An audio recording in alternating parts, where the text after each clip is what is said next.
বন্ধুরা, আশা করি তোমরা সবাই ভালো আছো। তোমার চ্যানেলে তোমাদের সবাইকে স্বাগতম। তো স্বাভাবিকভাবে আমাদের উচ্চ মাধ্যমিক পরীক্ষা রয়েছে এবং রাষ্ট্রবিজ্ঞান পরীক্ষা একটা ইম্পর্টেন্ট পরীক্ষা, এবং এই রাষ্ট্রবিজ্ঞানে কিন্তু আমরা 40-এর ভেতরে 40 পেতে পারি।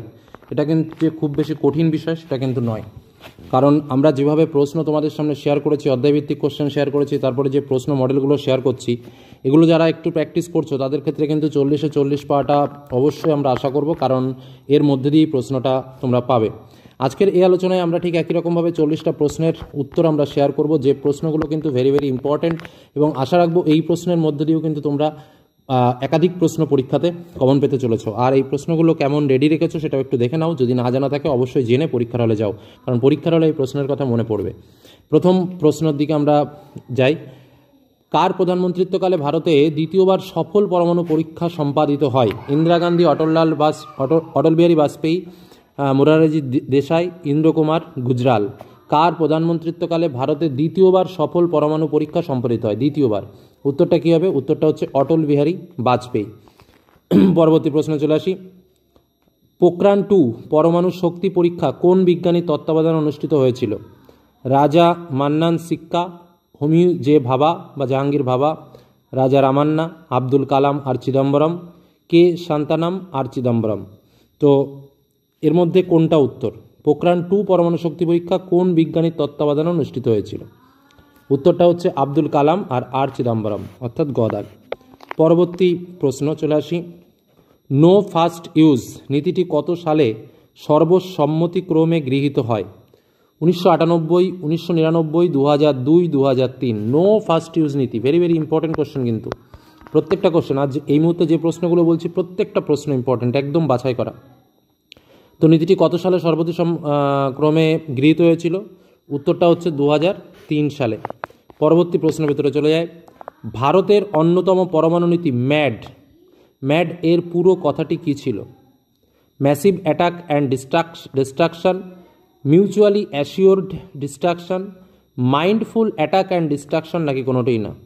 উত্তরটা কী হবে? উত্তরটা হচ্ছে মিউচুয়ালি অ্যাসিওরড ডিস্ট্রাকশন, অর্থাৎ উত্তর হচ্ছে খদার। পরবর্তী প্রশ্নে চলে আসি। ভারতের পারমাণবিক অস্ত্র কর্মসূচি সংক্রান্ত নির্দেশ, নিয়ন্ত্রণ ও সিদ্ধান্ত গ্রহণ করে কে? রাষ্ট্রপতি, বিদেশ মন্ত্রক, নিউক্লিয়ার কমান্ড অথরিটি, নাকি সামরিক বাহিনী? ভারতের পারমাণবিক অস্ত্র কর্মসূচি সংক্রান্ত নির্দেশ, নিয়ন্ত্রণ ও সিদ্ধান্তকে গ্রহণ করে? জেনে রাখা দরকার আমাদের এই প্রশ্নগুলো। উত্তরটা কী হবে? উত্তরটা হচ্ছে নিউক্লিয়ার কমান্ড অথরিটি, অর্থাৎ গদাগ। পরবর্তী প্রশ্নে চলে আসি। ভারতে পারমাণবিক কমান্ড কর্তৃপক্ষ কবে স্থাপিত হয়? 2003 সাল, 2005 সাল, 2007 সাল, 2010 সাল। ভারতের পারমাণবিক কমান্ড কর্তৃপক্ষ কবে স্থাপিত হয়? উত্তরটা হচ্ছে 2003 সালে। পরবর্তী প্রশ্ন। নিউক্লিয়ার কমান্ড অথরিটির অন্যতম অঙ্গ রাজনৈতিক পরিষদের প্রধান পরিচালক হলেন? এটা কিন্তু বুঝতে হবে। নিউক্লিয়ার কমান্ড অথরিটির অন্যতম অঙ্গ রাজনৈতিক পরিষদের প্রধান পরিচালক কে? সামরিক বাহিনীর প্রধান, রাষ্ট্রপতি, প্রধানমন্ত্রী, নাকি পরমাণু বিশেষজ্ঞ? উত্তরটা হচ্ছে প্রধানমন্ত্রী। পরবর্তী প্রশ্ন চলে আসি। জাতীয় নিরাপত্তা উপদেষ্টা বা NSA যুক্ত কিসের সঙ্গে? পরমাণু কমান্ড অথরিটির সঙ্গে, সামরিক অস্ত্র উৎপাদনের সঙ্গে, সামরিক বাহিনীর সঙ্গে, নাকি বিদেশ মন্ত্রকের সঙ্গে? উত্তর হচ্ছে পরমাণু কমান্ড অথরিটির সঙ্গে। পরবর্তী প্রশ্নে। সোভিয়েত কমিউনিস্ট পার্টিকে অগ্রবর্তী বাহিনী বলে উল্লেখ করেছেন কে? লেনিন, মার্কস, অ্যাঙ্গেলস, নাকি গ্রামসি? উত্তর হচ্ছে লেনিন। পরবর্তী প্রশ্নে চলে আসি। রাজনৈতিক দলের একটি কাজ হলো সরকার ও জনগণের মধ্যে যোগসূত্র স্থাপন করা, দলগুলিকে নির্বাচনী প্রতীক প্রদান করা, নির্বাচন পরিচালনা করা, নাকি কোনোটিই নয়? উত্তর হচ্ছে সরকার ও জনগণের মধ্যে যোগসূত্র স্থাপন করা। পরবর্তী প্রশ্নে চলে আসি। রাজনৈতিক ক্ষেত্রে জনমত গঠনে সক্রিয় ভূমিকা পালন করে কারা? চাপ সৃষ্টিকারী গোষ্ঠী, রাজনৈতিক দল, সংঘ, নাকি ক্রীড়া প্রতিষ্ঠান? উত্তর হচ্ছে চাপ সৃষ্টিকারী গোষ্ঠী। Very sorry. উত্তর হচ্ছে রাজনৈতিক দল। উত্তর হচ্ছে রাজনৈতিক দল। প্রশ্নটা দেখে নাও আরেকবার। রাজনৈতিক ক্ষেত্রে জনমত গঠনে সক্রিয় ভূমিকা পালন করে কে? উত্তর হচ্ছে রাজনৈতিক দল। পরবর্তী প্রশ্ন। সমাজের বিভিন্ন সমস্যা সম্পর্কে নীতি নির্ধারণের মতো গুরুত্বপূর্ণ কাজটি কারা করে? রাজনৈতিক দল, স্বার্থগোষ্ঠী, চাপ সৃষ্টিকারী গোষ্ঠী, কোনোটিই নয়?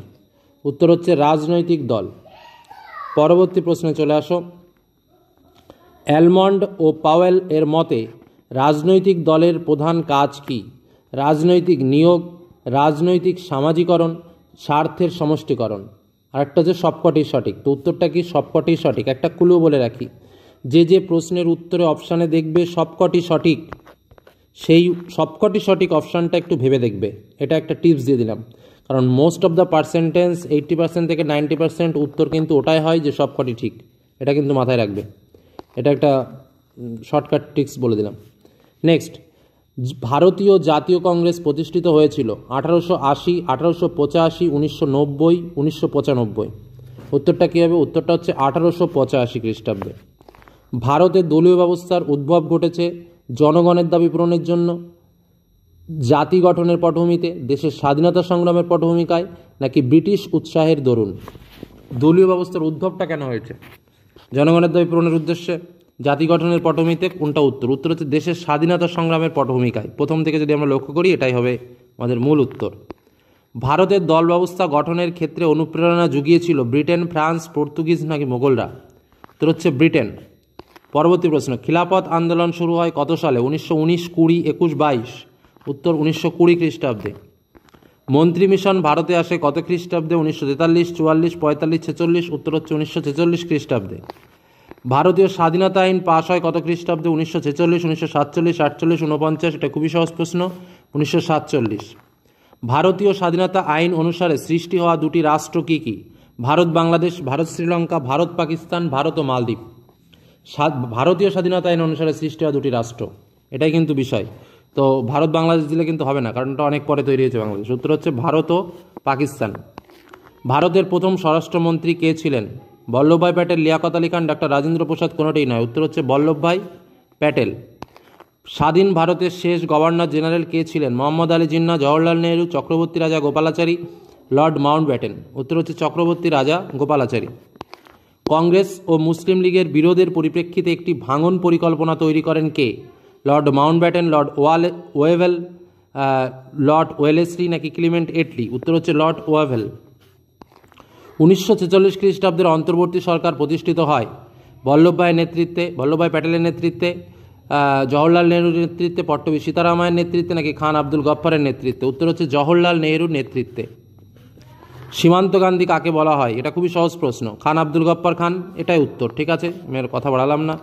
জাতীয় নিরাপত্তার একটি গুরুত্বপূর্ণ উপাদান কি? নিরস্ত্রীকরণ, জাতীয় স্বার্থ, জলবায়ু নাকি ভূপ্রকৃতি? জাতীয় নিরাপত্তা হচ্ছে নিরস্ত্রীকরণ। পরিবেশগত নিরাপত্তার ক্ষেত্রে সবথেকে বড় প্রতিবন্ধকতা কি? গোষ্ঠীদ্বন্দ্ব, মহামারী, সন্ত্রাসবাদ নাকি বিশ্ব উষ্ণায়ন?